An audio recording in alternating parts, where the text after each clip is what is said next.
പൊതുജനങ്ങൾക്ക് മേൽ ഇടിത്തിയായി സപ്ലൈകോയിൽ സബ്സിഡി സാധനങ്ങൾക്ക് വീണ്ടും ക്ഷാമം. 13 സബ്സിഡി സാധനങ്ങളിൽ അരിയും വെളിച്ചെണ്ണയും മാത്രമാണ് സ്റ്റോക്കുള്ളത്. കുടിശ്ശിക തുക ലഭിക്കാത്തതിനാൽ ടെൻഡറിൽ പങ്കെടുക്കാതെ മാറി നിൽക്കുകയാണ് വിതരണക്കാർ. മാസങ്ങൾ നീണ്ട പ്രതിസന്ധി ഒഴിഞ്ഞതിന്റെ ആശ്വാസത്തിലായിരുന്നു സപ്ലൈകോയും ഭക്ഷ്യവകുപ്പും. സാധനങ്ങൾ എത്തിയതോടെ ജനങ്ങളും കൂടുതലായി സപ്ലൈകോയിലേക്ക് എത്തി.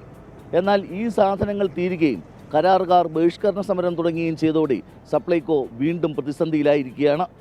പ്രതിസന്ധി മാറി സാധനങ്ങൾ വീണ്ടും എത്തിയതിൽ വലിയ ആശ്വാസമായിരുന്നു സപ്ലൈകോയ്ക്ക്.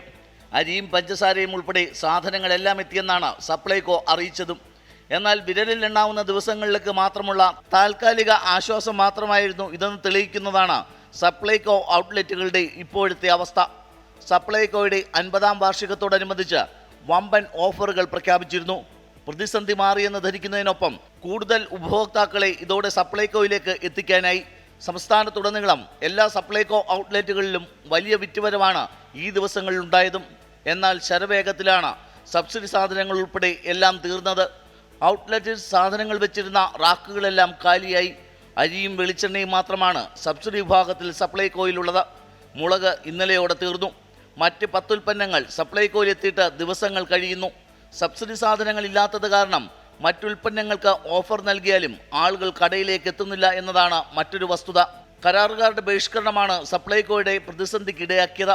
പർച്ചേസ് ഓർഡർ മാത്രമാണ് ഇതുവരെയും കരാറുകാർക്ക് നൽകിയത്. കുടിശ്ശിക മുഴുവൻ ലഭിക്കാതെ ടെൻഡറിൽ പങ്കെടുക്കേണ്ട എന്നാണ് വിതരണക്കാരുടെ തീരുമാനം. തുക ലഭിച്ച ശേഷം ടെൻഡറിൽ പങ്കെടുക്കാമെന്നും വിതരണക്കാർ നിലപാടെടുത്തു. 600 കോടിയാണ് വിതരണക്കാർക്ക് നൽകാനുള്ളത്. ഈ നില തുടർന്നാൽ ഓണക്കാലത്ത് സപ്ലൈകോ സമാനതകളില്ലാത്ത പ്രതിസന്ധിയിലേക്ക് നീങ്ങും. ക്ഷേമപ്രവർത്തനങ്ങൾക്ക് മുൻഗണന നൽകാൻ സർക്കാർ തീരുമാനിച്ചിട്ടുണ്ടെങ്കിലും എന്തുകൊണ്ട് ധനവകുപ്പ് സപ്ലൈകോയ്ക്ക് തുക നൽകുന്നില്ല എന്നുള്ളതാണ് ഉയരുന്ന ചോദ്യം. ഈ ആഴ്ചയോടെ ധനവകുപ്പ് തുക അനുവദിക്കുമെന്ന പ്രതീക്ഷയിലാണ് സപ്ലൈകോ. V A Girish, 24, Thiruvananthapuram.